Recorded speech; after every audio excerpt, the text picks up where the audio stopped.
The European Bronze Age, despite the voluminous amount of work conducted over many decades, remains something of an enigma. It's sort of like a world on the edge of our imagination.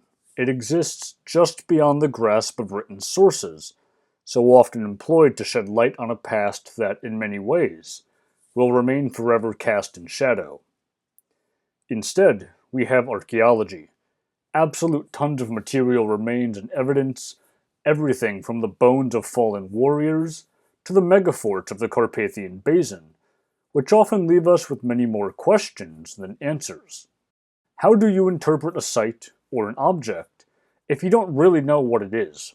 One of these mysteries of the Bronze Age is known as the Sait-Belec slab, and it may very well be able to unlock a portion of the Bronze Age landscape, and potentially outline the remains of a proto-state whose existence is all but lost to the uncaring winds of time. The artifact that has come to be known as the Sait-Belec slab was discovered in 1900. Excavations had been taking place in the O'Dea Valley in the Armorican Peninsula, and had been primarily digging at the barrow of Saint Belec, which measures 40 meters in diameter and is about 2 meters high.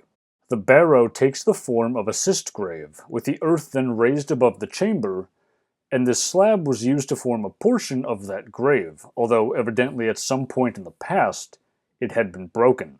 Using pottery found at the site, especially a type of pottery that was common to the region in the early Bronze Age, archaeologists were able to approximately date the Saint Belec barrow to between about 1900 BC and about 1640 BC, but the slab could potentially be older than that. Initially, the 6 pieces of the shattered slab were repaired when it was taken to Cernus Castle, home of the chief archaeologist who oversaw the excavation of the Saint Belec barrow.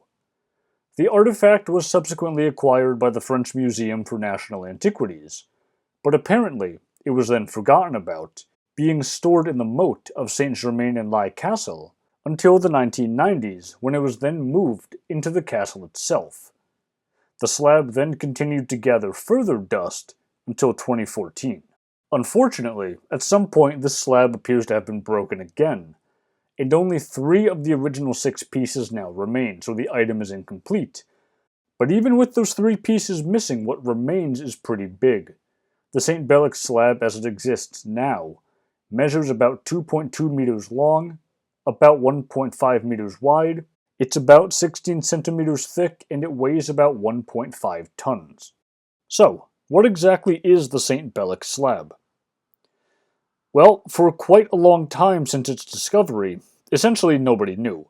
But since its rediscovery in 2014, a recent study has come to an extremely interesting conclusion, one that actually appears to be correct.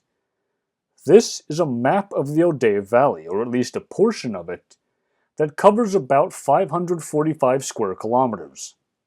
The Saint Belec slab is covered in circular and ovular depressions, squares, circles, straight, circular, and crooked lines, and they seem to be organized in patterns.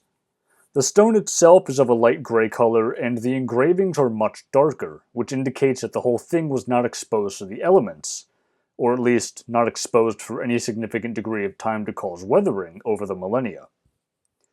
The study that examined this artifact utilized software to compile all of the engravings on the slab in order to detect any that might have been weathered and hence not really visible to the naked eye, and it then created a 3-dimensional map and an outline of the patterns on the original. What that reveals is that the slab contains 76 pecked lines, 80 cup-shaped marks, 11 pecked reliefs, and 8 incised lines. And then, on the center-left section of the slab, there was a triangular-shaped hollow, and 114 out of 175 identified patterns seemed to be related.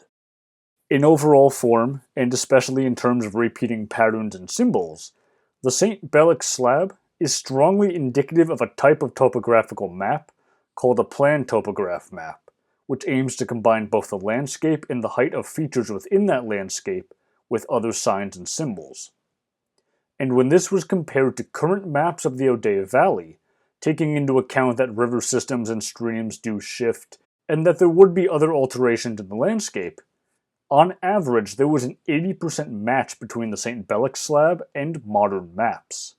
Because the match was so high, attempts were made to reference the dots and other markings on the slab once it was established which lines likely symbolized rivers. It is not a perfect matchup, but it does seem to approximately line up with known barrows and other sites from the early Bronze Age in the region.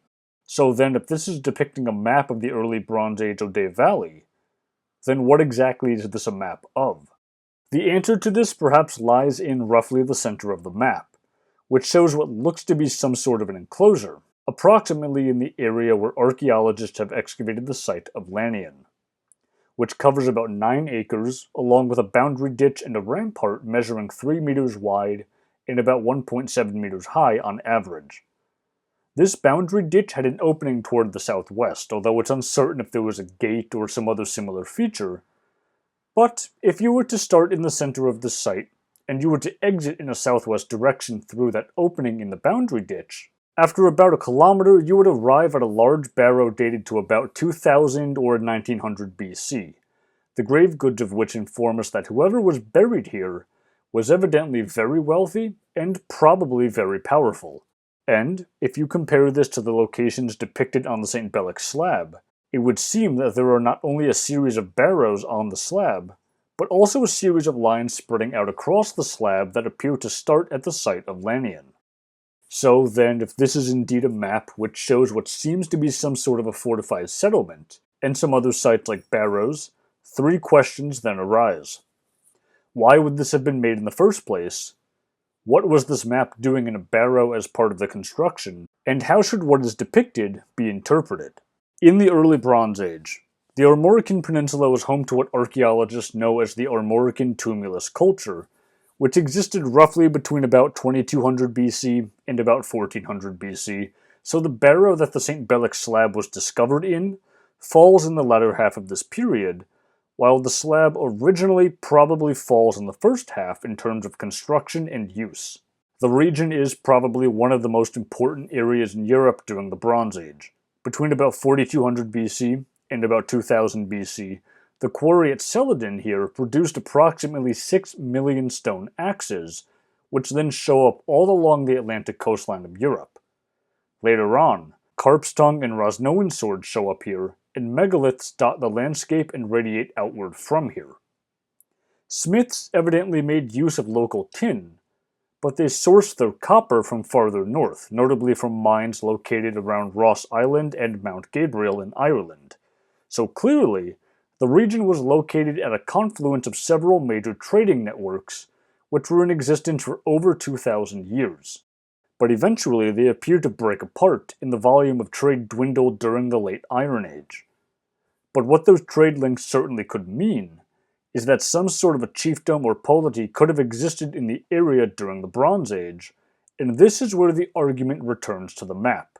In cultures that are either illiterate or have extremely low levels of literacy, one of the ways in which power is expressed rather than through written forms is through visual media, such as artwork and maps. They are visual and artistic means of representing ownership and the scope of political and military power. It's also possible, given the relatively close relation between markings and signs on the slab, and locations of waterways, barrows, and other monuments, that perhaps this represents some sort of a land survey. There may have been some sort of a cosmological or maybe religious meaning associated with the map, but that's not certain. So then, if this represented some sort of an early Bronze Age polity, why did this end up as part of a wall in a cist grave? Well, there are 2 ideas that have been tentatively put forth. The first is that, perhaps, this was buried with the ruler of whatever this polity was as some sort of a reminder of the power that was wielded on Earth. The other, more interesting idea is that because this was found in a grave, and because it was found broken, perhaps what the overall context represents is some sort of a political upheaval in which the old system was torn down and the map was shattered, symbolizing the breaking of the previous political order, and the individual who undertook the destruction of that order was buried in the largest barrow in the area, attesting to their status, and they were then buried with the shattered remains of the Saint Belec slab as a testament to their deeds in this life. With recent work done on the slab, and an 80% match to the surrounding landscape, Hopefully what we will see in the future is further archaeological work in the region, following the markings on the map. Until such a time, however, we are left with just the St. Belec slab and some limited archaeology in the O'Day Valley. Perhaps our only indications that modern people in the region are walking through lands once claimed by an early Bronze Age chiefdom, whose very existence has all but vanished, buried by the sands of time.